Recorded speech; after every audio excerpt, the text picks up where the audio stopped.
And welcome back to our final segment today at the Illinois State Fair in Springfield, Illinois, Agriculture Day. We are broadcasting from the Illinois Farm Bureau stage, so very good to have with us the president of the Illinois Farm Bureau, Philip Nelson.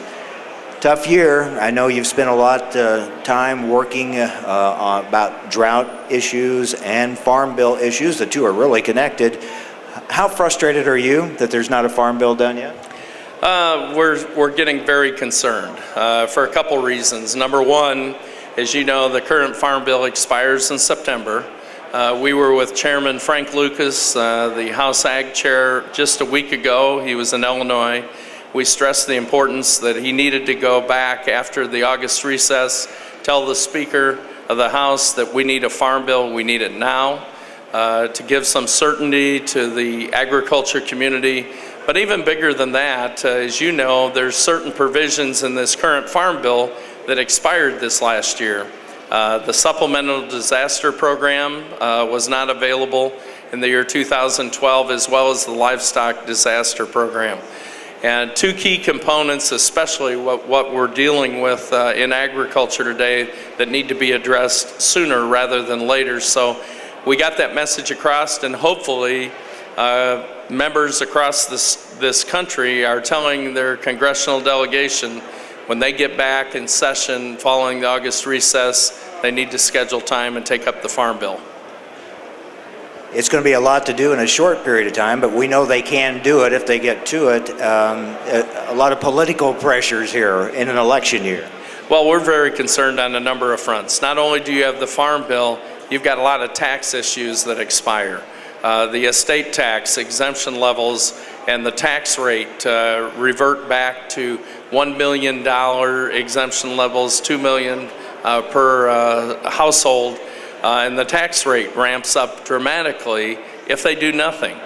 In addition to that, a number of tax policy issues that agriculture and small business have been utilizing over the last few years also expire. So Congress has a lot of work to do in a very short time period, either prior to the election following the August recess or following the election before we adjourn at the end of the year. So we're going to have to apply plenty of pressure to make sure these important tools are taken care of and addressed during those sessions. Let me ask you about the RFS. You are in a unique position, also a livestock producer as well as a grain farmer. What are your thoughts on this debate and these calls for a waiver? Well, we're concerned, Mike, and I've heard it in the livestock barns this week, last week. Livestock producers, grain farmers, they're all concerned about what the future has to hold. At this point in time, we have said we need a good handle on what this crop's going to be. We saw USDA lower that number this last week, but yet till we really get our arms around this, we don't want to see a knee-jerk reaction to a long-term solution. As a livestock producer, we enjoy the benefits of the co-products coming off of these ethanol plants. At the same time, from a grain farmer's perspective, this is a long-term solution to help satisfy the energy goals of this country. So we've spent a lot of time getting to where we're at. We don't need to make a knee-jerk reaction overnight. I know you're urging folks we are in a presidential election year, some other key races as well. Be sure to get out and vote. Well, we have a very strong initiative that we have launched this year, the Get Out to Vote campaign. We feel that this is going to be a defining moment in the election process this fall, whether it's at the state level, at the national level, to make sure that we get our members engaged and understand the issues, understand where the candidates are on the various issues, and most importantly, take time and get out to vote.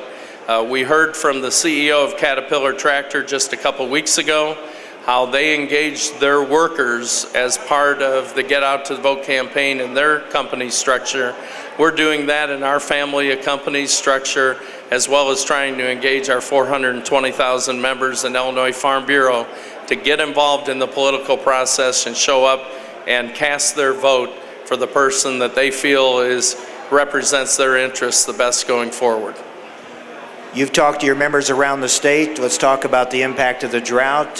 Some areas better than others. You're up more than the northern part of the state. Are you getting more? Have you gotten more rain up your way this year? Well, the only thing I'll say is our lawnmower has been idled for about 10 weeks. That's the positive side. We're very concerned. Statewide, there are some pockets where some people have caught, some farming operations have caught some of the timely rains. But when you look at the overall statistics, with almost 70% of the corn crop in the poor to very poor, you've got well over 56% of the soybean crop in that same category. Those are the numbers that I extrapolate and look at. We're going to have a tough year and a tough harvest as it relates to the bushels per acre. You look at the bigger picture, some states are going to have the best crop they've ever had. Minnesota is an example.